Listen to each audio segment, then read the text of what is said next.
Saludos muchachos. En esta clase nosotros vamos a conversar sobre el arte de preguntar y vamos a indagar diferencias entre profesores y filósofos. Esto lo vamos a discutir con la temática de la importancia del debate. A continuación les presento el siguiente material que he preparado.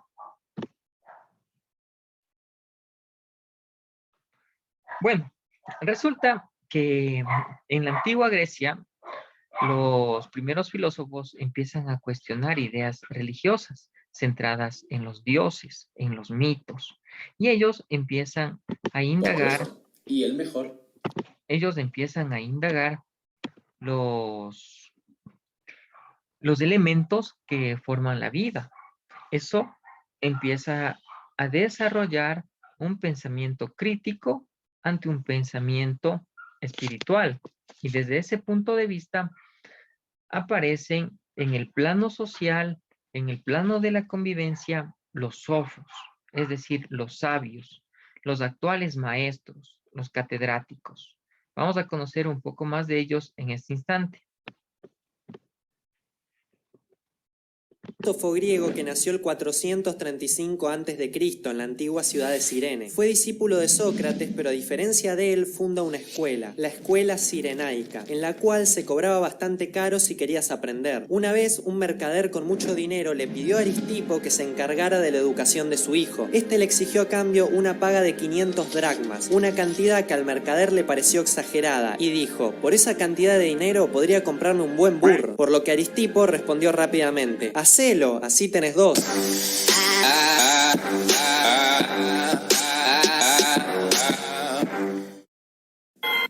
Los sofistas eran maestros que iban de ciudad en ciudad enseñando a ser buenos ciudadanos y el arte de hablar en público utilizando la retórica. Esta era esencial en Grecia, donde las personas participaban constantemente de discordias. Los sofistas fueron los primeros pensadores que cobraron dinero por sus enseñanzas. Uno de los principales sofistas fue Protágoras, y se contaba que sus clases eran tan caras que los únicos que podían pagarlas eran los hijos de los ricos. Pero en cierta ocasión Protágoras aceptó como alumno a un tal Evatlo, un estudiante pobre, con la condición de que le pagaría la mitad del dinero a la entrada y la otra mitad cuando acabase sus estudios y ganara su primer disputa verbal. Pero al terminar sus estudios, Evatlo no aceptaba ningún trabajo que tuviera que ver con las disputas. Así conseguía esquivar lo pactado con Protágoras. Había recibido sus clases y no se veía en obligación alguna de pagarlas. Entonces Protágoras demandó a Evatlo, que intentó ganarle con la siguiente argumentación: Protágoras, si vos ganás la disputa, yo voy a seguir sin haber ganado un caso y por lo tanto, basándome en los términos de nuestro acuerdo, no voy a tener que pagarte. Pero si la disputa la gano yo, entonces por mandato judicial tampoco tendré que pagarte. A lo que Protágoras le respondió: nada de eso, si yo gano la disputa vas a tener que pagarme por mandato judicial, pero si la ganás vos ya habrás ganado tu primer caso y entonces, apelando a los términos de nuestro acuerdo, igualmente vas a tener que pagarme.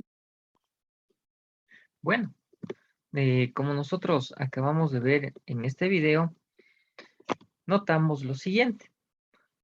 Los sofos, sofistas o sabios se dedican a la enseñanza. Su servicio ya tiene un costo. Y como tiene un costo, este no es accesible para todos, como hoy en día. Entre los más destacados encontramos a los que se hallaban en Atenas. Ellos son Protágoras, Gorgias, Hipias, Prodicus, Tasimaco, Antifonte, Cratilo. Sus enseñanzas se centran en el razonamiento, la retórica, la oratoria, el cálculo, la ética, la política, ya que su objetivo es el arete. El arete significa la excelencia, significa el ganar. Y estas enseñanzas son útiles para eso, para persuadir a las personas, para influir en ellas. Por esa razón, el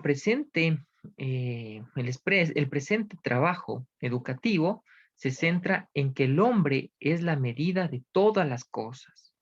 Ustedes son el sujeto de aprendizaje y como son el sujeto de aprendizaje, tienen que construirlo. Estas enseñanzas hablan los sofistas y las materias que ustedes reciben les ayuda en la vida para que ustedes sobresalgan en un ámbito económico y mejoren su status quo. Pero este tipo de pensamiento es cuestionado por un filósofo que, a diferencia de un profesor, no se dedica únicamente a enseñar algo, sino a dudar de ese aprendizaje, a dudar de esa manera de decirte cómo son las cosas. Además de eso, el filósofo no te cobra. El filósofo te instruye de forma gratuita y te instruye mediante la conversación. Y es aquí donde aparece Sócrates con el método de la conversación, ya que en la conversación tú planteas preguntas y llegas a conocer hasta dónde esa persona conoce, para luego saber que solo sé que nada sé. Escuchemos. Los astutos engañan por simplicidad y estupidez, o bien por malicia e inteligencia. Por malicia y por inteligencia, Sócrates, claro que sí. Luego son inteligentes, sí, por los dioses, y mucho. Entonces, ¿quieres decir que los mentirosos son inteligentes y hábiles respecto de aquellas materias en las que mienten?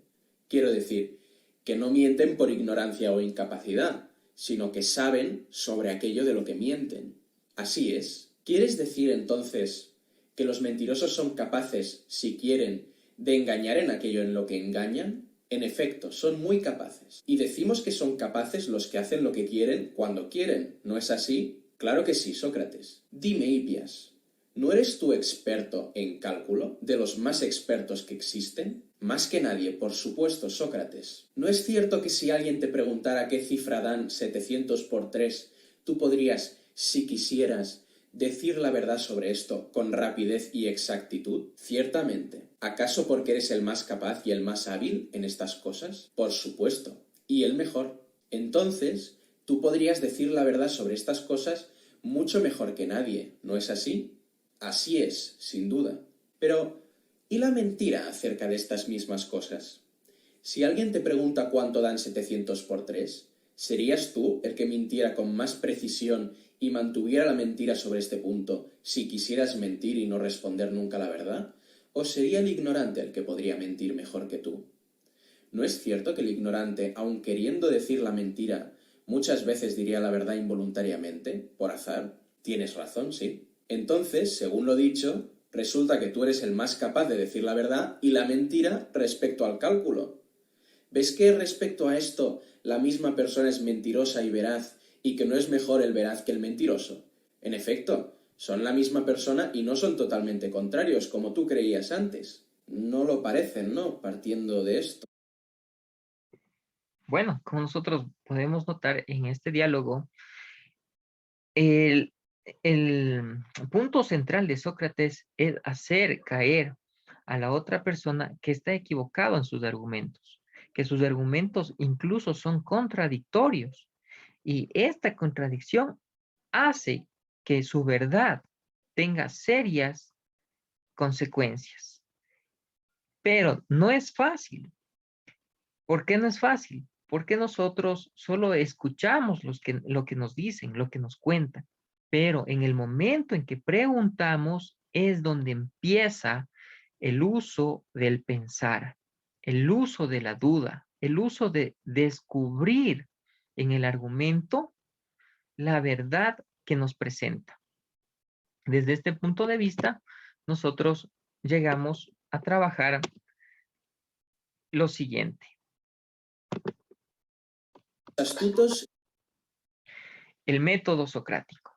El método socrático, como podemos apreciar en la imagen, está basado en la ayuda a dar luz a la idea que tú tienes y consiste por medio de preguntas para encontrar lo que tú no sabes. Y lo que tú no sabes se llama ignorancia. Por tal razón, el acto de preguntar es la ironía. Y una vez que yo sé que no sé nada, tengo que ponerme a investigar en las dudas que han surgido para llegar a saber. A esto su discípulo Platón lo llama la mayéutica. Ahora, ¿cómo tú te haces preguntas? Aquí te presento algunas muy básicas, como estas, con lo que dices que tratas de lograr. Entonces, tú cuando conversas con alguien, le preguntas, ¿qué tratas de lograr con lo que me dices? Y él te va a explicar. Y tú le sigues preguntando y vas a saber cuáles son sus intenciones. También le puedes decir, ¿qué quieres decir con? ¿En qué información basa su criterio? ¿Cómo usted llegó a esa conclusión? ¿Cuál es la idea central de tu postura? ¿Por qué presupones eso? Estas preguntas básicas van a llegar a determinar la ironía para que se desarrolle un proceso de mayéutica, ¿sí? Por eso, cuando tú participes en las clases, tienes que ponerte en el plano más de un filósofo que de un sabio, porque el filósofo duda de lo que le dicen y empieza a investigar, a diferencia del sabio que piensa que lo que sabe es lo que sé. Por esta razón, llegamos a la ética. Para Sócrates, el obrar mal era producto de un debate de la ignorancia, pero nosotros vemos en el video que una persona inteligente también es ignorante. Es una persona, por lo tal, que no es de confiar. Y nosotros hemos visto muchos casos con las personas que nos gobiernan. Son personas tituladas, personas que han llegado a obtener su educación, sin embargo han cometido actos que han cometido maldad, han traído consecuencias. Entonces, ¿quién es el bueno? El bueno está en aquel que practica la virtud por ayudar al otro. Esto lo encontramos en los tres filtros.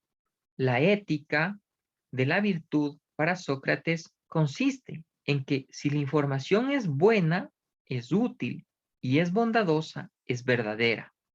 Cierto día, un discípulo se acercó a Sócrates y le dijo, maestro, te quiero decir algo de suma urgencia.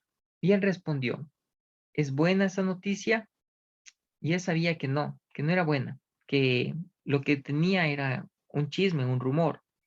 Entonces le dijo, pero maestro, es que tengo que decirte, es de suma urgencia. Y él le dijo, ¿es útil esa información? Entonces él se puso a pensar, ¿no? Que tal vez era útil que conozca que le estaban insultando al maestro, pero se puso a reflexionar un poco y Sócrates le dijo, antes de que me respondas, solo contéstame si la urgencia que tú me dices es bondadosa. Y el estudiante, el discípulo, se puso a pensar que el chisme, el rumor que él escuchó no era bondadoso. Por tal razón, era muy peligroso, tenía muchas consecuencias. En definitiva, no era verdadero. Esto enseña Sócrates y te trae a nosotros una reflexión muy grande, que en primer lugar no tenemos que captar la información y compartirla inmediatamente, sino que tenemos que captarla y tenemos que cuestionarla, tenemos que ponernos a dudar, tenemos que ponernos incluso a encontrar en los argumentos que nos presenta cuáles son sus errores. Espero que esta clase te sea de sumo interés. Te invito a leer los textos que te dejo en el presente detalle de la descripción y que continúes desarrollando tus dudas para poder contribuir a un pensamiento crítico y a una sociedad diferente donde no aceptemos todo lo que nos digan y actuemos de forma virtuosa. Que pases muy bien.